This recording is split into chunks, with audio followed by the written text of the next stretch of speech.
সময়ের দাবি। ভারতে বিমান বিধ্বস্তের ঘটনায় তারেক রহমানের শোক প্রকাশ। জুলাই বিপ্লবের শহীদেরা আমাদের প্রেরণার উৎস হয়ে থাকবে, এমনটাই মনে করছেন বুলবুল। নির্বাচনের চেয়েও গুরুত্বপূর্ণ সংস্কার ও গণহত্যার বিচার, এমনটা মনে করছেন আবু হানিফ। এতক্ষণ শুনছিলেন সংবাদ শিরোনাম, এবারে বিস্তারিত।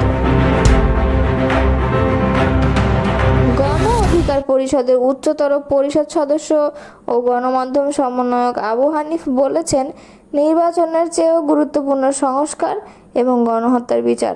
আমরা চাই দ্রুত সময়ের মধ্যে সংস্কার শেষ করা হোক, গণহত্যার বিচারের অগ্রগতি করা হোক। এই দেশের মানুষ বিগত 15 বছর ভোট দিতে পারে নাই।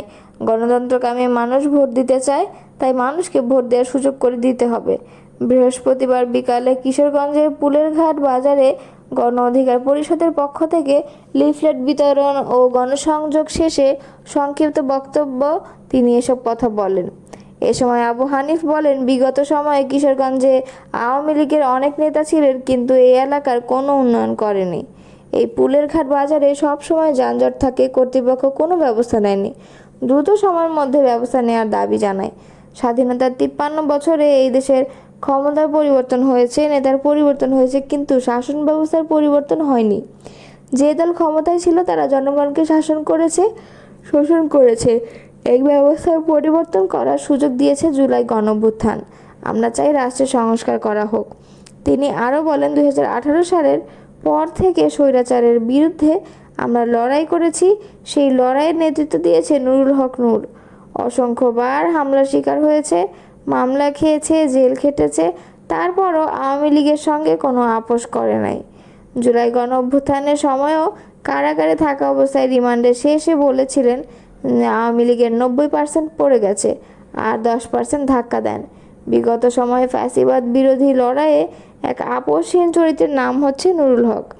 এই নূর কোনো সময় আপোষ করে নাই, ভবিষ্যতেও আপোষ করবে না।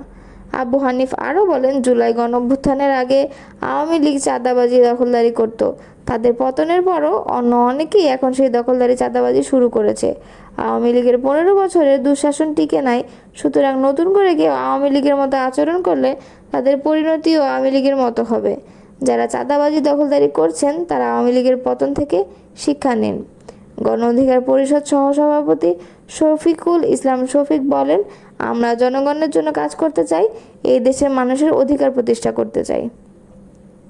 ভারতের গুজরাটের আহমেদাবাদে বিমান বিধ্বস্তের ঘটনায় শোক প্রকাশ করে বার্তা দিয়েছেন বাংলাদেশ জাতীয়তাবাদী দলের ভারপ্রাপ্ত চেয়ারম্যান তারেক রহমান। বৃহস্পতিবার সন্ধ্যা 7:10 ফেসবুকে নিজের ভেরিফাইড আইডিতে এক পোস্টে তিনি এ শোক জানান। পোস্টে তিনি লেখেন, অনেক দেশে 242 জন লোক নিয়ে লন্ডন বাউন্ডেড একটি বিমান ভারতে উড্ডয়নের কিছুক্ষণের মধ্যেই বিধ্বস্ত। তিনি বলেন, যারা তাদের প্রিয়জনকে হারিয়েছে তাদের পরিবারের প্রতি গভীর সমবেদনা জ্ঞাপন করছি। আসুন আমরা সবাই তাদের এই দুঃখের সময় পাশে দাঁড়াই এবং আন্তর্জাতিকভাবে দোয়া করি। এর আগে আজ আহমেদাবাদ থেকে লন্ডনের উদ্দেশ্যে যাত্রার সময় পরই বিধ্বস্ত হয়েছে এয়ার ইন্ডিয়ার একটি বিমান। প্রাথমিকভাবে জানা গেছে, দেশটির বিমান সংস্থা এয়ার ইন্ডিয়ার বোয়িং 787 ড্রিমলাইনার ওই বিমানে অন্তত 242 জন যাত্রী ছিলেন। এই ঘটনায় বিমানের বহু যাত্রীর প্রাণহানির আশঙ্কা করেছেন সংশ্লিষ্টরা। জুলাই বিপ্লবের শহীদেরা আমাদের প্রেরণার উৎস হয়ে থাকবে এবং জাতি তাদের অবদান চিরদিন কৃতজ্ঞতার সঙ্গে স্মরণ করবে বলে মন্তব্য করেছেন ঢাকা মহানগর দক্ষিণ জামায়াত ইসলামের আমির নুরুল ইসলাম বুলবুল। বৃহস্পতিবার বিকেলে দলটির জুলাই আন্দোলনে শহীদ ফারহান ফায়াজের পরিবারের সদস্যদের সঙ্গে ঈদ পরবর্তী সাক্ষাৎ ও কুশল বিনিময় করেছেন বাংলাদেশ জামায়াতে ইসলামীর নেতারা। এ সময় দলটির কেন্দ্রীয় নির্বাহী পরিষদ সদস্য ও ঢাকা মহানগর দক্ষিণের আমির নুরুল ইসলাম বুলবুল এই মন্তব্য করেন। এ সময় তিনি পরিবারের সার্বিক খোঁজখবর নেন এবং ঈদের শুভেচ্ছা উপহার প্রদান করেন। পরবর্তীতে পরিবারের সদস্য ও উপস্থিত দায়িত্বশীলদের নিয়ে মহান আল্লাহর দরবারে শহীদ ফারহানের রুহের মাগফিরাত কামনায় দোয়া করেন। মহানগর দক্ষিণ জামায়াত আমির নুরুল ইসলাম বুলবুল বলেন, বৈষম্য বিরোধী বাংলাদেশ গড়ার লক্ষ্যে জুলাই গণঅভ্যুত্থানে যেসব ছাত্র জনতা শাহাদাত বরণ করেছেন, ফারহান ফায়াজ তাদের মধ্যে অন্যতম। ফারহান ফায়াজ সহ জুলাই বিপ্লবের শহীদেরা আমাদের প্রেরণার উৎস হয়ে থাকবে এবং জাতি তাদের অবদান চিরদিন কৃতজ্ঞতার সঙ্গে স্মরণ করবে।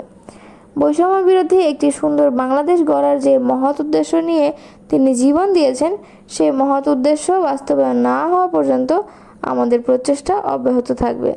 উল্লেখ্য যে 2024 সালের 18 জুলাই ধানমন্ডির পুরাতন 27 নম্বর রোডে রাপা প্লাজা এবং জেনেটিক প্লাজার মাঝামাঝি স্থানে বৈষম্য বিরোধী ছাত্র আন্দোলনের সামনের সারিতে থাকা ঢাকা রেসিডেন্সিয়াল মডেল কলেজের একাদশ শ্রেণীর ছাত্র ফারহান ফায়াজের বুকে গুলিবিদ্ধ হয়ে শহীদ হন।